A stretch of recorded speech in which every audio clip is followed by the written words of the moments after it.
Welcome into another edition of the JMU Sports News Podcast. I'm Bennett Conlin. I'm joined by Jack Fitzpatrick. In camp, a lot of camp storylines coming out. They're brothers, man. The brothers, it's warm outside. I do have to I think that's say, it so far. really quick shout out to JMU hater here at the top of the show because he's becoming JMU lover. Yeah, he's got some funny tweets out there. He got that Mount Rushmore tweet, and I was like, oh, you know ball. Yeah, his Mount Rushmore was good. He had a reply that was cracking me up earlier. I ended up quote tweeting it just because I thought it was really funny, but it was the Liberty fan who was like, just watch Vasco highlights. We're going undefeated. And I was like, oh man, he doesn't know. You know what games are conveniently not in those Vasco highlight packages? They weren't even like, it's not even like he's lost to JMU in his career. Like Vasco is lost by like 50, like poor guy. And it's mostly not his fault. In the two games he has played against JMU, one he was thrust into I think both one he was thrust in the starting lineup when like McCall was the starter, but that was a really weird situation. Yeah, But remember when they pretended that Grayson McCall with like a non-functioning brain from concussions was going to play that game? That was crazy for like 5 minutes. and then you're right. It's not totally his fault, but still, even if his offense, you combine both of the performances of both of his offenses in those two games, he still would not have won any of the games that JMU has played against Coastal Carolina. He's a good player, but yeah, he had some brutal loss. Like that was the most when he transferred to Liberty. I think most JMU fans were like sick. Like Did we you get Vasco realize? again. Did you realize Liberty is just the home for what's that Rudolph the Red-Nosed Reindeer? Misfit Toys. Did you realize that Liberty is the island of misfit Sunbelt quarterbacks? Ryan Berger is their backup, the I App always State forget that starter, Burger's there. Yeah.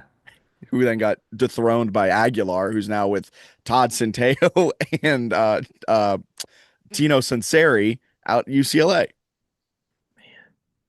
What a world. You know what all this tells me? JMU is the culture setter of college Yep. football. Like Indiana, they're just JMU West. You know what I'm saying, brother? You got them out there on the real West Coast, UCLA. That's Tino Sunseri. That's Todd Centeio. That right there, that's JMU. So whatever wins they get, they should just count towards James Yep. Madison. Any wins Indiana gets, that should just be counted towards James Madison because Kurt Signetti's a little bitch and he Mhm. ran away from the Sun Belt. And the only real leader in this country is Bob Chesney. I thought you were gonna say Trump for a second, but that was good. That was really good. I like that. Hey, thanks, man. Thanks. So, today's podcast brought to you by Good Vibes and Good Vibes. Still looking for sponsors. I guess we should probably do some housekeeping. We haven't really done housekeeping at the top of a show Yeah, yet. do some housekeeping. So, housekeeping stuff. We're reaching out to some sponsors, trying to secure some sponsors. We've got a lot cooking. I think Delvin kind of teased something on the JMU to the House Instagram that he's got cooking up for the To the House podcast. So there'll be a slight change over there. That will be coming likely Weber State game week, the first episode of season 2 of To the House. So we've got that coming. So be sure to subscribe to the JMU Sports News podcast feed. Wherever you listen to this, just hit subscribe, and the To the House show will pop into this feed as well. While you're there, please subscribe and rate the podcast. We would appreciate 5 stars. If you don't want to rate 5 stars, you can email us your rating and just don't submit that on Apple Podcasts because then that hurts. We've got a couple people that put some 1 stars out there. I'm still trying to hunt them down. Boo to them. They didn't even leave a comment, so I can't even read what their comments were. It was probably something like Jackson idiot and Bennett is really hot. I mean, that's probably what it was. Usually how it goes, yeah. Yeah, exactly. That's kind of the dynamic of this podcast. But we got that cooking. Email us if you're interested in sponsorships, jmusportsnews@gmail.com, and visit our home on the web, jmusportsnews.com. I think that's all the housekeeping we've got. Nothing really else. We got some stuff cooking. We got a few student contributors we're gonna get rolling with toward the end of the month. So we're excited about the coverage this year and we're looking forward to a good football season. Should be a blast. All right. Today's podcast. What Today's everyone's here for. podcast. Yeah, so camp, there truly have not been any storylines. I've been listening to the interviews. Chesney's not saying anything. He's not being asked a whole lot. I don't know if they're allowed to ask a whole lot. I know there's been the last few years sort of limits on what you can ask about quarterbacks or before press conferences or whatever. They They say they're not talking about the quarterback. Signetti did that. I think Chesney's done that at points. So we don't know a lot about the team. Chesney's also at a point where anytime people start to be like, hey, like you mentioned some young guys are coming on, he's like, oh, it's too early to name them. I don't want to name anyone yet. Which probably means he's not going to name anyone in August. It'll be like game one. He's like, that guy played well. I saw him play well. You all saw him. And then we'll know. So there's not a lot there. So we're going to go through defensive positions. I think with the exception of the defensive line, Yep. we will save the offensive and defensive line previews for next week when we talk about the trenches. So we'll do linebackers. We'll probably get into specialists and then the secondary today. We'll go through that because truly, there is not much of anything coming from camp. What's been the biggest storyline coming from camp? Probably still that Alonzo Barnett is not cleared for practice. I, And that look, was a Talking Dukes thing where we got more information on that. Your co-host there, Matt, gave yeah, us the information there. That really wasn't a Chesney like official availability. It was a separate thing. yeah. Which you can find Talking Dukes on ESPN Richmond. You can check it out, espnrichmond.com/podcast. You can also find it on the Apple Podcast, Spotify Podcast. But that's the funny thing, right? Like, look, I know people have gotten mad at me in the past for being, what's the word, arrogant at times for Mm. taking victory laps on things, but I'm going to take a victory lap on this because the way people were treating Alonzo Barnett, like day one of camp when he was out there in a red jersey, which said he's not to be breathed on, and people were like, he's going to be the week one starter. He's he's throwing a football. He's going to be the week one starter, and it's like, yeah, he got dressed this morning. Cool. I'm doing that every day. I'm not ready to be a week one starter against even an FCS, even a Division 3 school. Like, so what?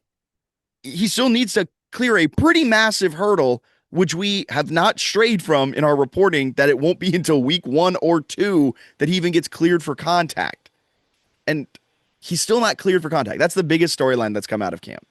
Yeah, so he can go through like basic drills, but you can't run like a scrimmage with a legitimate pocket where the defensive line is not trying to hit the quarterback, but get to the quarterback because like if an offensive lineman falls over and runs into his knee, it's trouble. Where the other guys, that's not a concern. So he is at this point behind in terms of reps. A lot behind a Well, in lot the in whole terms of spring, like, right? So he's got yeah. the spring and now he's missing like live contact in the fall. And I will say Chesney's doing like a very good job of doing a smokescreen on it all because he's like, he's out there, he's getting some good like there was a question asked about how the quarterbacks are shaking out, and he Yeah, mentioned Sluka. Next he mentioned Barnett. Next he mentioned JC Evans. Then it was Camden Coleman. Can I go Galaxy Brain for a second? sure. I think that shows that it's Sluka and Coleman.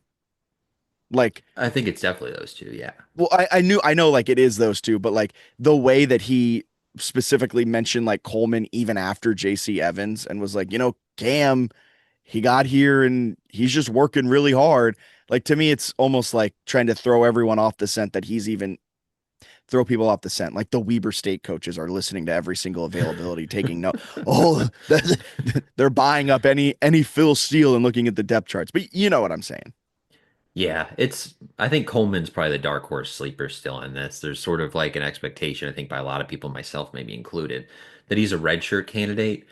But if he does outplay Sluka, they're just gonna have a package for Sluka. Coleman will be the guy. Because there's a lot of people who feel like Alonzo's in that spot where Sluka's gonna have a package, Alonzo's gonna be the starter. He's not cleared for contact yet. It's more Like, likely that Coleman yeah, is a package guy, or Sluka or Coleman will have like. sure. It And is that's more not, likely yeah, that that's they not play. Barnett hatred. No, it is more likely that Barnett. I'm going to say this on record, and this is not a take purge take. It is more likely here on August 12th that Alonzo Barnett redshirts this season than it is he plays this season. And that's not Barnett hate. That is, it takes 9 to 12 months post surgery to be ready to go in a football game.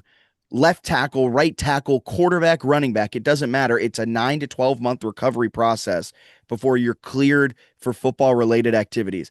Sure, you have the outlier every now and then, like Adrian Peterson, where he comes back after 8 months and rushes for 2,000 plus yards. That's not the norm. No, like the norm is usually like when you say ready to go, like they can get back out there. But typically, and you've talked about this on the podcast before, like year two after the ACL tear is when you start to really see somebody get back to like who they were. So like the Ravens, Keaton Mitchell comes back last year from an ACL tear. Doesn't have the same burst. Throughout all of this camp, everyone's like, "Oh wow, like Keaton Mitchell looks like Keaton Mitchell again." He's saying the same thing. Like it takes a lot of time Because to there's a get. mental thing. Like there is There's a a legit mental thing where your mind is saying your knee doesn't work. Your knee doesn't work. Even when you're fully healed, your mind, you still have to overcome a huge mental hurdle of your mind saying, hey, you can't put too much weight on that. It's going to buckle. Hey, you're going to break it again. Hey, you can't do this. Like that is a huge mental part of this. Yeah, and like you took the rehab, like you strengthen the knee certainly, and like you're doing specific things to, like stabilize it and all that stuff. But it's still different than being like super explosion because it's not the same type of explosiveness and like the same type of training you do to rehab a knee from an injury as you would do to be like a dynamic running quarterback or a dynamic runner. It's different. So like you might feel confident on the knee again, but you're doing different types of things to like be really explosive and be really stable. So I don't know. It's we talked about how like scrambling was his one weakness. I don't know that that gets better with a torn ACL. So I think there's reason for him, given how good he is and the amount of money he's capable of making in college.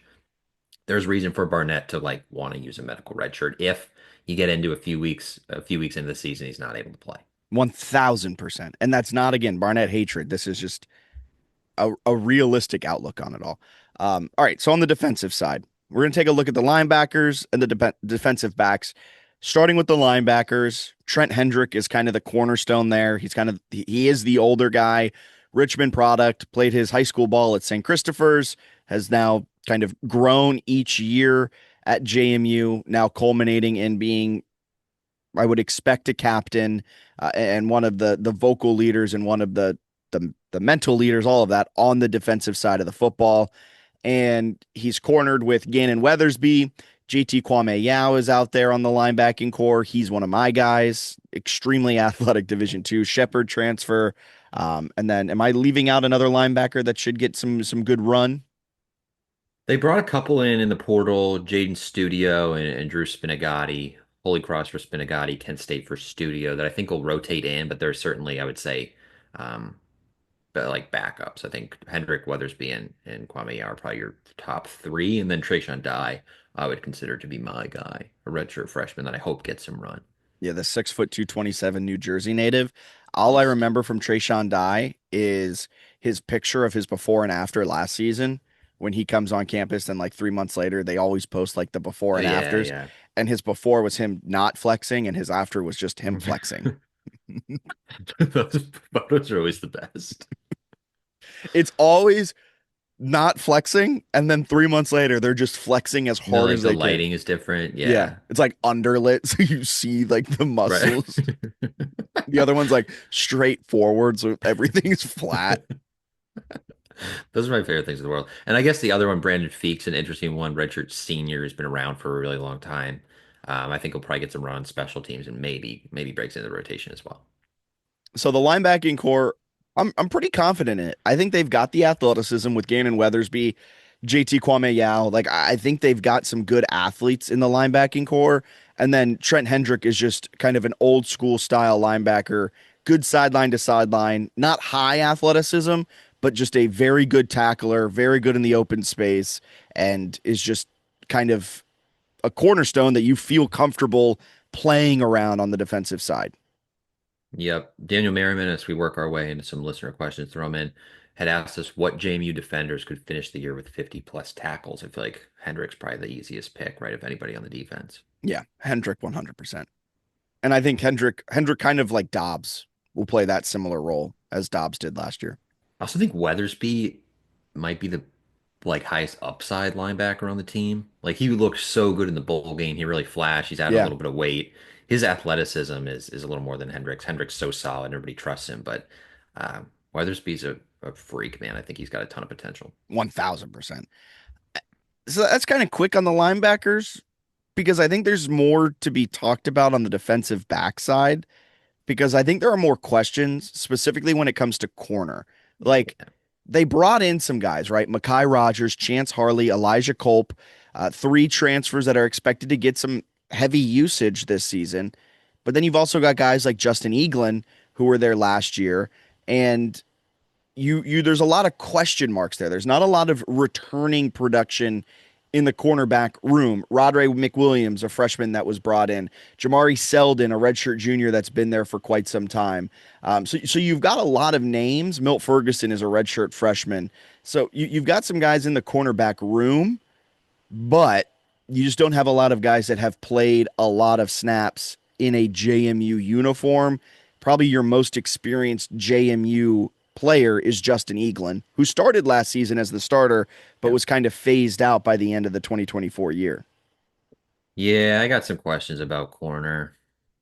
That's the one position that I'm still a little bit scared of. I think like there's three or four I think they like a lot. Mekhi Rogers obviously is kind of a bigger guy that seems to have had a really good off season for him. Elijah Cole comes in the spring portal, good player. Harley's got size too from Maryland, and then Eaglin you mentioned had played last year. Some of the freshmen or redshirt freshmen are talented.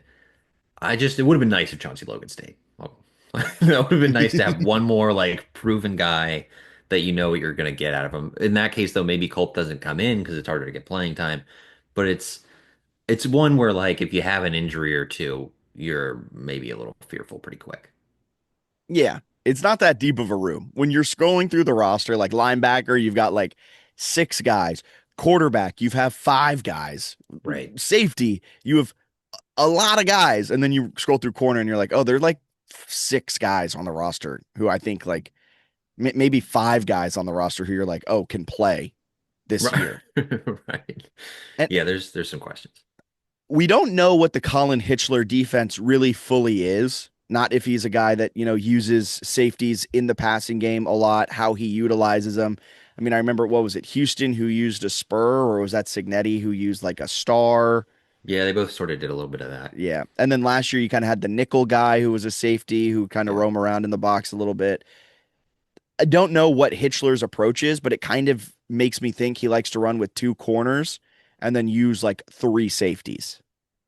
Yeah, I think that might be something that makes sense for them because of the depth at safety. I also really like the nickel room, which is only has like four guys listed, but three of the four seem pretty sweet with Barksdale, Flo, and then Kai Cowan, the true freshman that everyone seems to be raving about. But like Flo and Barksdale seem like, put them on the field as much as you can. Like those Yes. dudes can cover, they can tackle. They're Which, maybe a little undersized, but they're really, really talented players. yeah, so that's the guy. Like you'll probably have two safeties out there, two corners out there, and then a nickel, maybe Yeah, even two nickels. Like you might run a two right, linebacker. Like we just don't know what Colin Hitchler's defense will look like at JMU. You right, can't even really use his Alabama film either to kind of base it because what he was a co-defensive coordinator with two other co-defensive right. coordinators. So who really was deciding the scheme? So there's a lot of question marks going into that Weber State game with how the defense is going to look, which makes me think specifically how they attacked the spring window in cornerbacks.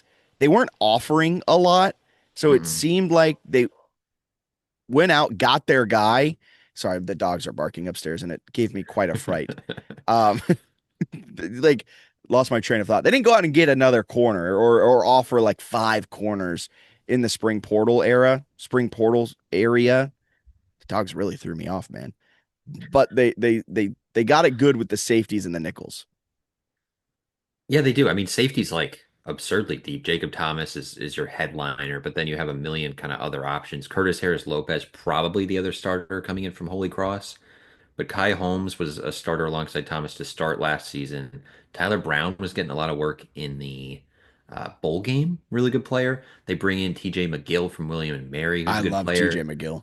Chase Regan's still over there. Yeah. They got some other names too that are pretty solid. Ken Willis comes in from Cincinnati. I originally thought he might be a corner, listed as a safety. So they have a lot more safeties than corners, and there seems to be no issues with depth or high end talent there. Like that position is good. Which makes me not that worried about the cornerback position. Cause like Yes. like you said, you bring in who was it? Who was it they brought in from Cincinnati? Ken Willis has sort of a depth piece there. So you thought he could potentially be a corner because he was probably listed as a DB. He Yep. could maybe slot in as a corner. They probably got some safeties there that offer some versatility. And Yes. what my thinking is, last two seasons, Jacob Thomas has been a very good safety, but the one opposite of him has kind of been a rotating, like you said, Kai Holmes last year was starting Yeah. at times. They had some other guys starting. I think Kai Holmes should take a step forward this offseason and be a consistent, reliable safety for JMU. But it wasn't the whole defensive back room was always a little iffy, was a little shaky at times. Yeah. I feel really confident in this safety group. I feel really confident in this nickel group. I feel averagely confident about the corners. Hmm. But I think if a corner gets beat deep, which was a huge issue even with Chauncey Logan, I think the safeties will be there to help clean it up a little bit more than they have in years Yeah. past.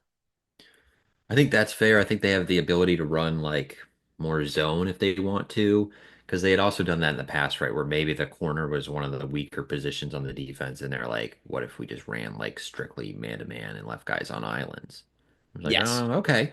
So like the last year of Signetti was essentially like, all right, let's see if we can get to the passer, and if we don't get to the passer, we're giving up like a 40-yard pass. They got to the passer a lot. They got to the quarterback a lot. Jalen Green was like setting records when he was healthy. But risky strategy. They gave up a gazillion deep balls that year. Yes. So maybe Yeah. there's a middle ground this year that's like play a little more zone. We'll give up some completions. There'll be times where there maybe a bend but don't break, but there's going to be less pressure, I think, on the defensive line. So they can find ways to utilize, I think, the safety and the nickels to make up for what could be some deficiencies at corner. Although I do think the starting unit, especially like Rodgers is drawing some rave reviews, when healthy, those top two guys or so should be pretty Even good. three. Yeah, the issue is if you get like a couple of tweaked ankles or whatever, you start to wonder what's happening middle of the season. I think the top four are good with Justin Eaglin getting the experience he had last year. Yeah. Elijah Culp seems to be pretty solid from his Charlotte days. Chance Harley and Mekhi Rogers. I think those four are pretty solid. But like you said, a tweaked ankle, I don't know how confident I am in the fifth. Another tweaked ankle, I don't know how confident I am in the sixth. God forbid another tweaked ankle. I don't know how confident I am if there is a seventh. You know what I mean? Right. Yeah, maybe that is one, right? Where if you start to get to five, it's actually a safety or a nickel that comes over and is Yeah. listed as a corner now. So they have enough pieces, especially, I mean, they have like a dozen safeties on the roster, which is kind of insane. So I imagine some of those, at least like three to five of those guys. I know has experience playing corner. I imagine they have a few other guys they feel like could play corner if needed. Yeah. You want to move to listener questions? Let's do it. All right. Number one. This is from Daniel Merriman. Bob keeps hyping young guys making a jump. Who's your most improved for this upcoming year? This is a really good question. I think I'm still on the Sahir West train. I Okay. think he's one at defensive end that I think is going to have a good year. And then like Weathersby, I feel like isn't even like a surprise pick. It's just kind of like been stated that he's probably going to start and is expected to have a big year. So I think of the guys that maybe aren't getting as many headlines, I still think Sahir West has crazy upside. I like Sahir West. I like that. I'm going to go Justin Eaglin. I like that one too. Just talked about him. I think having that experience last year, season probably didn't go as well as he had hoped. Starts the year as the cornerback opposite of Chauncey Logan. I mean, that whole cornerback room experienced a lot of kind of peaks and valleys last year. Chauncey gets pseudo benched at one point slash injured that throws a wrench into a lot of stuff. But Eaglin kind of got worked out of the rotation at a point last season. I Yeah. think he takes that and he's able to build upon that, and he can be a really reliable corner, field corner or boundary corner. I like that, man. That'd be huge if Egan could take a step. Because Yeah, if they are four deep at corner, like I don't know, man, if you have that many injuries where you're not even able to go with those top four, that's just kind of bad luck at that point. yeah. This is from JMU hater Richie Goodman. Who is on your JMU football Mount Rushmore? His answers: Brian Shore, Charles Haley, Gary Clark, and Scotty McGee. This guy's just a JMU fan, right? Yeah, he's got to be. I mean, when I saw Scotty McGee, I was like, you know, ball. Man, that's a good one. I think this might ruffle some feathers. I think you Yeah. got to put Brian Shore up there for winning the national championship. We I talk think about him like the best quarterback, so it'd be hard for us to leave him off, probably. yes, my advanced data, my advanced I formula forgot about that. did come to the conclusion that Brian Shore Forgot there's a formula. was the best quarterback in JMU history. I'd also put Rodney Landers, just the Hmm, way that like that era of JMU fans talk about him like he was some mythical superhero. I like that. Now I think you have to put Charles Haley, Yes. so that leaves one spot. Do you go Gary Clark? Yeah, I think mine. God, I might do what Richie has and swap like Scott Norwood for Scotty McGee or something like that to really give the Oh, old wide heads right. Cool, cool, cool. Yeah, yeah, wide to right. Yeah, really yeah, give yeah. the old heads some love. The other one that I was considering, it's hard because they're like I feel like there should be a running back on there. Yeah, who would it be? Warren Marshall, Curtis Marshall. Keaton, Delvin Joyce. That's the issue too, is you have so many running backs that all did well, but like kind of in different eras, so it's Yeah, I hard to say. like how I said Delvin, like Delvin Joyce, like he's different than the Delvin we know. You know what I mean? He is when he's on the field. And then like I kind of want to put Jalen Green, but he really only had like 1 year of production and played 9 games, but it was like the greatest year and was at the FBS level. So it's hard. Maybe you get a lineman in there. I don't know. His four, I'm not. I don't have any complaints with Richie's four though. I don't either. I think it's a good four. I think This is a good four. it's a great question. Tweet us what your Mount Rushmore is because I'm very interested to see how people do it. So mine would be Shore Landers, Clark, Gary Clark, and Charles Haley. What would yours be officially? Officially, okay. I'm doing Haley. I think Charles Haley's obvious. I'm doing Shore. I'm doing Clark. So then it's just a matter of who I'm putting as my last guy. Oh my God.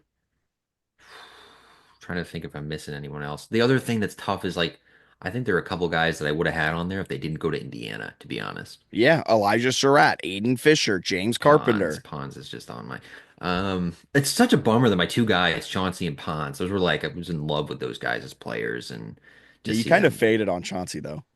I did, but I like one more year, Chauncey. I feel like would have been around forever. It was like, all right, that's my guy. So he goes to Memphis, which is kind of sick. Um, I'll go Norwood. I like Norwood with the NFL pedigree. I know he had the misses, but Okay. he also played I guess that doesn't really count, but he played soccer at JMU. So if you want to Yeah, go, add that in as just like an elite athlete, go for it. we learned that when we were doing our best JMU Yeah. athlete of all time. Yeah. That's a That's a tough list though, that's a man. really tough To list. Great only get question. four, yeah. JMU hater with a great question. Chris Lyles asked, "Is Ches once again nuzzling the local media, telling them not to ask any questions regarding the quarterback position?" I don't think so because They did just go like they had a Monday thing, and I don't think anybody asked about quarterbacks, which I found unusual. So it's unclear if they're being nuzzled or if they're just like aware that he's not going to say anything. I don't know. yeah, I would still ask every time. Yeah. So I don't know. It's a good question because they used to they when Signetti did it, they eventually put that in stories that like, oh, we can't ask. Yeah. I haven't seen that yet. So I would And I've assume heard no. direct quarterback questions Yeah, so I would assume no, but he's dodging them well. very well to the point Yeah. where it's like probably we know we have 5 minutes. Why use a question for it? I would still Well, use a question for it because I would just ask, is Barnett cleared for contact? No, but he's right, ahead right, of right. schedule. What's the Sure. schedule? Yeah, so they're they're maybe getting there. It's an interesting dynamic for sure because he dodges all these questions and he's done an expert job, right? You have most of the national media and every award watch list continues to put Alonzo Burnett on there when like he might not play all year. Like you're looking like the Davey O'Brien watch list coming out and he's on there. You got all these like preseason previews. ESPN's like, yeah, Barnett could be one of the most important G5 players. And it's like, we sure he's gonna play? I don't think he will. Like he I literally don't tore either. So his Chesney's ACL. Chesney's got a lot of people fooled. He tore his ACL November 30th, putting him on track to have a surgery in the first week of December, which means Yeah. 9 months from surgery would be the first week of September, He's also got years left. Like right? you cannot put that guy in risk Yeah. of anything. Like you want to make sure that he has a good rest of his college career, whenever that And is, because he's going to potentially get professional paid. career. Yeah, because he's got a cannon. So just don't rush the guy, Um, please. this is from Jake Nelson. What game day experience activities would you add versus Axe, if any? Oh my gosh, it's been a while. I feel like I would, Oh, Axe, like take out. yeah. I was like, what is against Axe? Does he mean App State? Is that a new way to say App State? I would I'd love to revisit this like after the opener. Yeah, because we're slated to try to get to that opener. Yeah. So what do we what I don't know what I would add or axe at this point. I feel like the game day experience is not terrible. I would add more concessions in the stadium, Yeah, like I feel like game day, like in stadium things would be the one that you could tweak a little bit. but I don't know. Last tailgate I had at JMU was pretty epic. It was the game day game. It's a pretty fun place to go watch a football game. Yeah. Chris L. Hashtag Go Dukes. Who is this year's surprise in the Sun Belt? Could be surprising good or surprising bad. I I got it. I know what you're gonna say. Surprising bad. I've got two: Hmm. App State Oh, and Southern Miss. I like Which, that one. because I know Southern Miss is historically bad, but bringing Charles Huff over and then also bringing over all of Marshall's players who just won the Sun Belt last year, I think there are some high expectations in They're gonna Southern. suck. I think there's high expectations in Southern Miss, and like people are thinking they'll at least be feisty. I think they're going to be like one of the worst teams in the West again because I just don't think they have the infrastructure at Southern Miss to win a lot of football games. Same with ULM, but that won't be surprising when they're bad. But like it's similar approach where you just don't have a lot of resources to put towards a viable football product. I like that. What about good? ODU. Yeah, we're both on the ODU train. I think Coastal's going to be an absolute dumpster fire this year. I actually kind of like their roster, and I like it's fine, and I don't know what they're doing. Like every year, I'm like, oh, they got some guys, and then I watch them play, and I'm like, what are they attempting to do right now? I don't think they have any identity at all under Tim Beck. Here's another one. I think the Sunbelt East could be surprisingly bad. Yeah, if Georgia Southern doesn't like play well, you're gonna have a lot of like middling teams. It feels like it could be another Sun Belt year where it's like we have a million bowl teams, but like one of the teams is actually good and everyone else Yeah, is just like a bowl team. because like, and I'm not trying to be like boo App, boo Marshall, hate them, but it's like genuinely new coach in App, new coach in Marshall. Georgia State has to overcome a lot to even put like a good team out on the field. I think they're doing a good job with Del McGee, right? Like, Yeah. I think they're taking some necessary steps forward. But then, like, Georgia Southern can never perform once the calendar flips to November. ODU is horrible in one score games.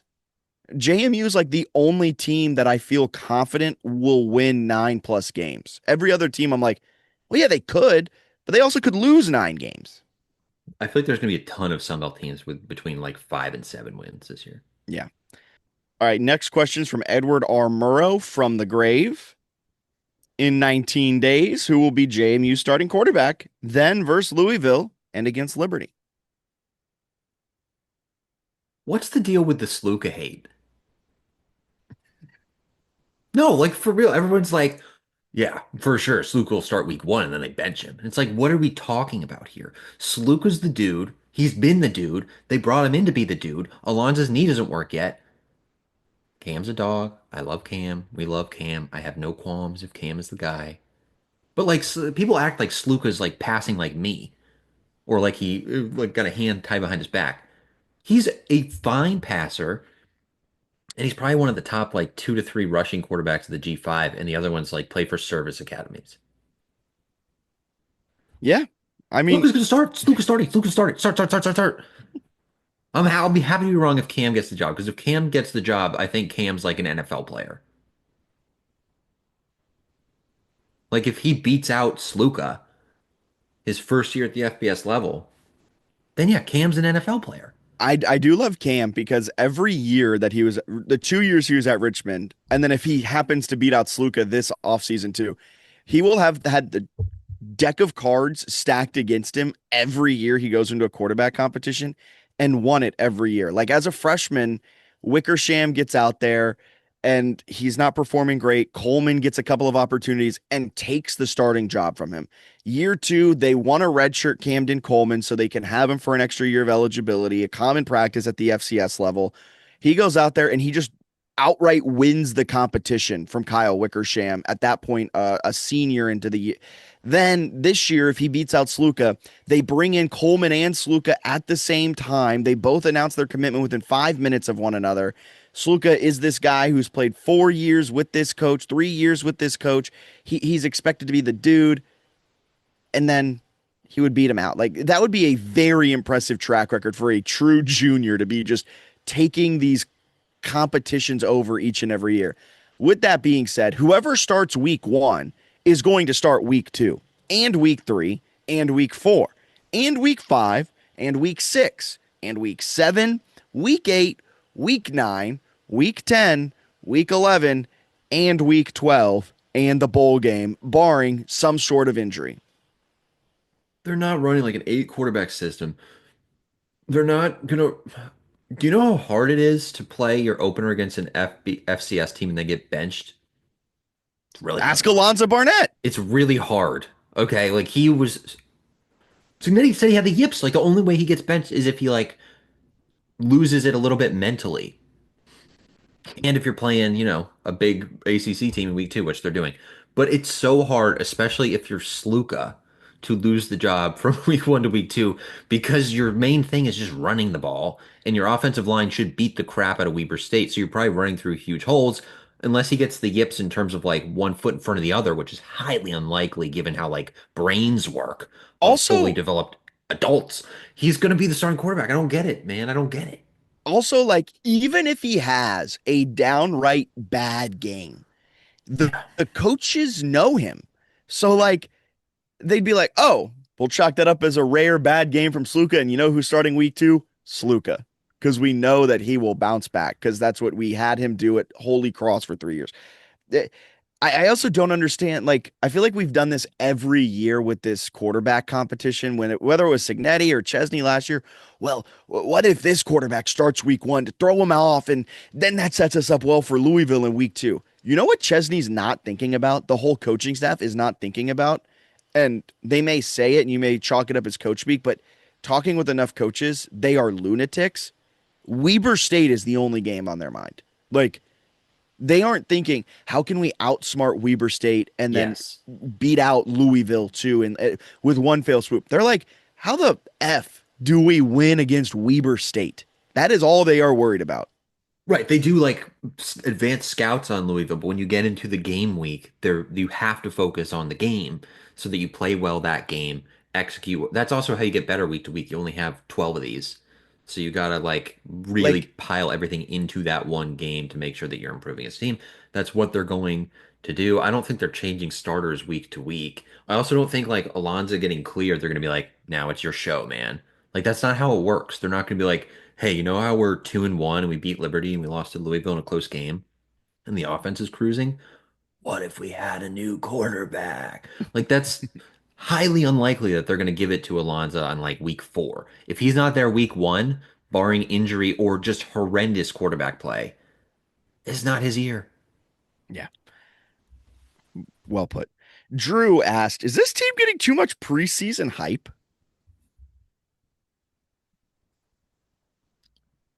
No. Or yes. I say yes. Not I say because, like, no. it's just so much preseason hype. Like, they are getting a lot, and a lot of it is coming from people who think Barnett is the starter. Okay, Like, that part's fair. That part's confusing. Yes. like none of the national media has listened to this podcast, and I'm a little I offended know. by it. We got Split Zone Duo, speaking of a national podcast, coming on the Yeah. YouTube channel later this week. We're recording that Friday. Hopefully, have it up Friday night. Split Zone Duo, a fantastic podcast. They'll be They're the joining. We'll best. talk about kind of the national perspective on JMU. But like none of these numbers, nothing like that, like are accounting for the fact that the quarterback that is all of these numbers won't be playing. Now, do I think Sluka is a replacement level like Alonzo Barnett? Like you can take one out and put the other one in and you probably have the same success. Yes, but it does worry me that like all of this hype is like Barnett might be the most important quarterback in group of five. And it's like Barnett's not going to play this season. So does that change what you think? That's my Right. feelings on it. That's fair. I just think the hype hasn't been that crazy. Like there's the Oh yeah, occasion you mean just winning everything? there's the occasional well like winning the Sun Belt East. We just talked about how the East is That's like true. maybe everybody stinks. So like they're just an obvious pick to win the East because they return a coach, a quarterback in quotes, but they have other quarterbacks who could fill in like we had just mentioned. They're crazy deep at running back. Like they have the best roster in the Sun Belt East. That's why they're picked to win the Sun Belt East. All these people are like, we don't know what anyone has because of the portal. It's like we kind of do because like most of the players you're getting in the portal have played football somewhere. So you can kind of get an idea of like, oh, their players are better than the other players. They're the obvious pick to win the East. Most people don't have them making the playoff. That's usually Boise State as your pick. There's like the occasional on three, which does, first of all, when on three picks you to make like the college football playoff, chances are that On3 personality has done like 7 brackets over the offseason. So you're in one of the 7 brackets. Okay. Like, I just don't think it's that crazy. They received votes in the AP Top 25, but they're not like ranked. People are like, look, they have 9 points in the poll. Points, Points, not votes. points. Main account had that wrong. Points, not votes. Unless it is all single votes, which I guess in theory it could possibly be. But anyway, I just like that's not that much hype to be like they're close to being ranked. I think it's valid. I like it. I like it. We did have a follow-up from our guy Edward Murrow who said if Sluka if Sluka's the starter, why didn't he follow Chesney and JMU the first time, first getting caught up in that UNLV NIL crap show? And he also wanted to know who is JMU paying to stay slash play, blah, blah, blah. And then he had another follow-up. Will JMU beat Liberty? There's a lot of questions in there. Man, Edward R. Murrow, you used every character there. So let's start with the last one. After trashing Okay. the Flames for decades, will JMU beat Lib? Yes. I think so too. Let's start with the next one. Who is being paid to stay play at JMU this year? Please post the JMU football mercenary NIL list. We do not know. We do not have that information. Use your best guess that they probably all are. It like most players who are going to start are receiving some form of payment, and like the all Just conference guys are getting more. and the good, like Jacob Thomas was probably offered a good amount of money He's to being paid, stay yes. because he was probably tampered with. So just take an educated guess on that. And then if Sluka, back to the question of if he's the Hmm. starter, why didn't he follow Coach Chesney to Jamie? Because UNLV promised a crap ton of money that they Right. did not pay him. And this was like year one of NIL really hitting the portal hard. So I don't really hold it against Luca for taking a large amount of money without signing any contract because, like, who knew that they were going to just completely screw you over? That's why he didn't. JMU probably didn't have the same NIL funds last season that they did this season. And they probably couldn't match like $750,000 that UNLV was willing to pay Sluka, who was the best quarterback on the transfer market for any G5 school last year. He was a phenomenal option. So he takes it because it's his last year and he wants to get paid. They don't pay him. And then everyone in the universe, not everyone, but a lot of people call him like a quitter and they badmouth him. I'm sure his DMs were really healthy and great. Like people are just calling him all these names that he's a quitter, he's a scumbag, he's, hates his teammates, blah, blah, blah, blah, blah. Like, and then he goes to a place where the coaches don't hate him. And they also don't have questions about him. Like they know who he is. So they don't like if he goes somewhere else in the G5, let's say he goes to Memphis, which is somewhere he visited in the offseason, there's probably a little skepticism from the Memphis coaches of like, I don't really know what this guy's about. Chesney and Kennedy know who he is. They know what he's about.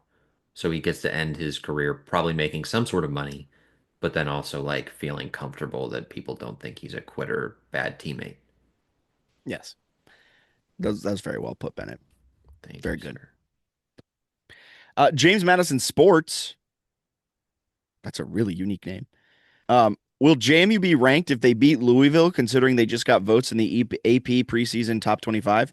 I'm going to go out on a limb and say, yes, James Madison Sport. If they beat Louisville, they will indeed be ranked. I think so too, especially it's like a Friday standalone game. So like everyone's going to see it. They're already getting hype if you beat an ACC team. Yeah, I The- think you're getting in there. I think there's not a strong chance, but like if you hang up 75 on Weber State in week one, too, You're like pretty close then. Yeah. you might get ranked then, depending on how the Yeah. dominoes fall in front of you. Right. Like all of a sudden, you could find yourself 25th going into Louisville. And then if you win that game, you might jump up to like 20th or like 18th or something. Yeah, people are already looking at you. So it's a lot easier once you're already receiving votes to then actually jump in. Yeah. Austin Logan, news or snooze, Lulu merch? Is that like if you like Lulu stuff or if we're gonna have Lulu merch? I think it's asking, are we going to make a news or snooze Lululemon merchandise? Oh, I thought he was news or snoozing Lulu merch. Oh, snooze. You're not a big Lulu guy. I don't like Lulu. I like Really? Lulu dupes, I but like Lulu's Lulu. expensive. Lulu's all right. Yeah, it's expensive. Viore is also good, but expensive. Viore is very expensive. Yeah. But Viore, if you're listening, I will happily. So comfortable. I, Roback. They had the Roback JMU collection. It's nice. But it's also like, oh my God, that's a lot of money for a shirt. yeah, we're trying to work out some merch on our end. Yes. The wheels are turning currently on merchandise, so trying to get something out there before the season starts. Pablo asked, "How healthy is Aiden Goberia?" Literally one of the most interesting questions of the offseason. We're never going to know. I have heard nothing about him from anyone. Notre Dame transfer who's injured his whole time there, has crazy traits. I have no idea. I don't think he's been mentioned by anybody. So I have no idea. JMU football media day is tomorrow, and I'm going in Okay, there you go. representation of ESPN Richmond. I will ask Colin Hitchler what Aiden Goberia is like, Because he could be an X factor, man. He could be an absolute guy on the edge, or he could be or like, he can never play, yeah, a la Tyshawn Wyatt. right. He could have some Lloyd Summerall vibes, where like he's a little Oh yeah. rotational piece, but not a key starter or anything. All right. I remember a podcast where Bennett expressed his desire for psychos in college football. Psycho, like the Happy Gilmore quote. Yeah, one of the crazies. Would he put together an annual psychos list? This is a great idea. That's such a good idea. Would anyone from JMU make the psychos list? I might have to do it. I was thinking about this because I saw this one yesterday. I think Sluke is a psycho, right? Like the way Yeah, I think the yeah. way he runs, he was kind of the one that stood out as like I think he would be a psycho. Joby's maybe on the fringe, but he's like so happy and smiley, and he might get. Joby's not a psycho. He's just like Joby big. Joby's a bowling ball. Okay. Then I don't know if is there another psycho on the team? I kind of think like I think DeGennaro might be a psycho. DeGenero's definitely a psycho.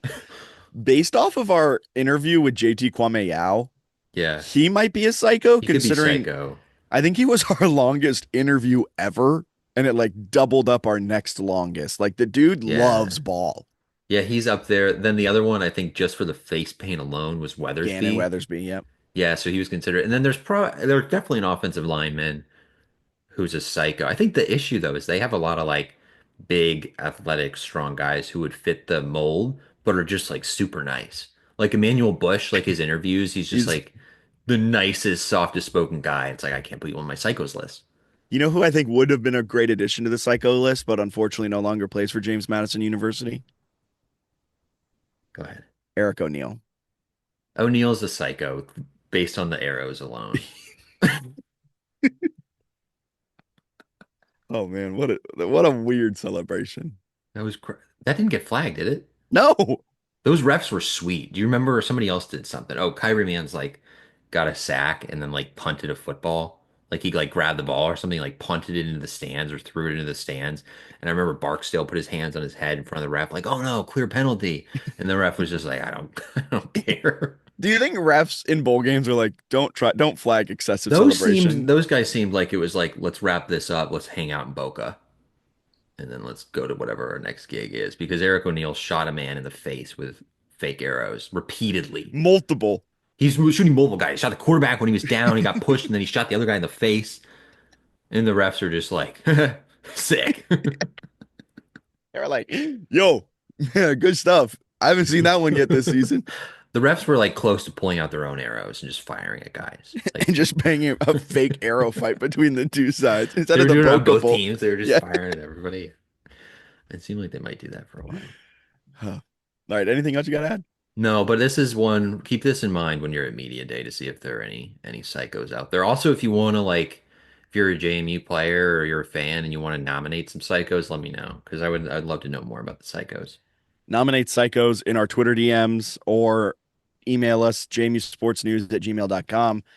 Next week, we'll dive into the trenches, offensive line, defensive line, and talk about that on next week's podcast. Then the week after that, it's game week. Game Crazy. week. Would there be any interest? I'm just putting this out there, not for Bennett, just for I already asked him this question. He didn't give me a clear-cut answer. Shocker. Bennett hates giving clear-cut answers. That's so Bennett, when are true. you going to arrive? Anywhere between 8 a.m. and 6 p.m. Thanks, Was Bennett. I right though? I hate you. Actually, you arrived at 6:02, so Hmm. I don't know. Traffic. Traffic. Yeah, that's it. That's why you gave yourself an 8-hour time frame. That's right. You never know what's gonna happen. 9 hours actually. But would there be interest in a live podcast the Friday night before the Weber State game? Keep Just us floating posted, that out there. everyone. Keep us posted. Keep us posted because might start putting out some feelers for a potential live podcast Friday evening before the Weber State game. Probably at Three Notched. I'd also love to play in that game. Yeah, I mean, if Weber State needs a couple healthy bodies, Go I'm not pro a me. healthy body, but Go pro I me. can Yeah. play. I got a hurt pinky, but Still it's not not on my recovered? throwing hand. It's not on my throwing hand. It's my throwing hand. This is from a while ago. Yeah, Huh. it's still no, it's fine, but it's just I don't have full 100% mobility in my pinky. I got rotator cuff issues in my left shoulder right now. Oh, too much golf. Yeah, like it gets like impinged or something on some of my swings, and it becomes a whole thing where it's like a really horrible sharp pain, and I like go down in a heap basically, and then Really? it slowly gets better. But yeah, it's tough. Fortunately, the one time it happened earlier this year was a solo round in the rain because I swung out of the rough, ball went nowhere, got only rough, really hurt the shoulder, and I went down in a heap. And I'm glad I was alone because otherwise people would have been like, "The fuck is this kid's problem?" Dude, he's really mad that he didn't Yeah, hit he's that. crazy. I so over the weekend I played in a the Cherry Classic, which Sure, is a friend of sure. mine. They put together a pretty big like fundraiser thing, golf event, for a bunch of people in Richmond. Played in it. I did the social nine holes, right? Hmm. Shockingly, I did not play horribly. Now I'm gonna say my score and people are gonna laugh, but Bennett knows this score is not horrible. Hmm. A 54 on the front nine, Not bad. considering I It's normally improvement, shoot yeah. 100 on a front nine. Like I've dialed some stuff up. I went to the range, got my drives going straight, Oh wow. took off a little distance to get the straightness, but it was working. My irons, flushing them. They were Wow. looking nice. They were probably my best shots, but everyone comes here to listen to golf talk. There was a hole, right? Par four, shot a 10. Mm. This was a nice golf course called Providence Golf Course here in Richmond. I'm playing it out of the bunker, Oh yeah, those are tough, man. and it's You a can get some lip. trouble. It's like a Big lip lip, that big, yeah. and I hit it, hit the lip, rolled back. Fuck. Hit it, hit the lip, rolled back. And I was like, are you serious? And then I hit it again, got it out, and like it was not a good time. Yeah. But then as I'm walking back to the cart, Eva was playing Hmm. and she goes, good job. Like trying to be supportive. And I was like, that was not a good job. That was horrible. There's That was nothing better horrible. when you play with people and you have had this happen a decent amount. You like hit it, it's like solid contact, but it's like going into the trees. Yes. And they're only reacting to the contact. And they're like, oh, Yes. great ball. And I'm like, that's dead. I I hit one drive and this one was not straight, went hard right. And they were like, whoa, that was a great drive. Good job. And I was like, I just lost my freaking ball. I hate the early call. Oh, good ball. And it's like traveling toward like the water. And they're like, oh, maybe I was a little early. I was But like, anyway, Richie Goodman, we're challenging you end of the month. oh yeah, we got to go to what golf course? No, no free ads. No free ads. None of them That's want to right. That's right. advertise. We asked all of them and none of them said yes. But no hate. If you want to advertise, we are happily taking your money. All right. Anything else you got to add? That's all I got. All right. For Bennett Collin, I'm Jack Fitzpatrick. Have a wonderful rest of your day. See you.